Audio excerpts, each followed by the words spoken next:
গাধাকে সৃষ্টি করার পর তাকে বলা হলো সকাল থেকে সন্ধ্যা পর্যন্ত তাকে ক্লান্তিহীন পরিশ্রম করতে হবে, সারা জীবন তাকে পিঠে ভারী বোঝা বইতে হবে, খেতে পাবে শুধু ঘাস, আর তার মাথায় কোনো বুদ্ধি থাকবে না। তার আয়ু হবে 50 বছর। গাধা করজোড়ে সৃষ্টিকর্তাকে বলল, আমি এত বছর বাঁচতে চাই না, আমাকে 20 বছর আয়ু দেওয়া হোক।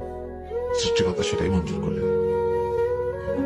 কুকুরকে যখন সৃষ্টি করা হলো তখন তাকে বলা হলো যে সে হবে মানুষের সবচেয়ে বড় বন্ধু, কিন্তু সে খাবে মানুষের উচ্ছিষ্ট, এবং তার আয়ু হবে 30 বছর।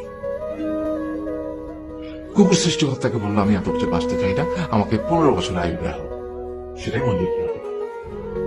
এরপর বানরকে বলা হলো, তুমি শুধু গাছের এ ডাল থেকে ও ডালে ঝুল খাবে এবং নানান রকম ফন্দি ফিকির করে মানুষকে আনন্দ দেবে, তোমার আয়ু হবে 20 বছর। মানুষ বলল, আমি 20 বছর বাঁচতে চাই না, আমাকে 10 বছর দেওয়া হবে। সেটাই মঞ্জুর করা হলো। এবার এলো পুরুষ মানুষের পালা।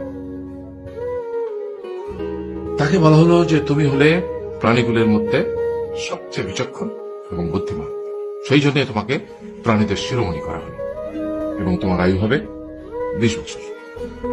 তখন পুরুষ মানুষ বলল, করজোড়ে বলল সৃষ্টিকর্তাকে যে 20 বছর আয়ু অত্যন্ত কম, হে প্রভু, আমাকে ওই গাধার সে যে 30 বছর আয়ু চায়নি সেটা আমাকে দেয়া হোক, ওই যে কুকুর 15 বছর ফিরিয়ে দিয়েছিল সেটাও আমাকে দেয়া হোক, আর যে বানর 10 বছর নেয়নি সেটা আমাকে দেয়া হোক।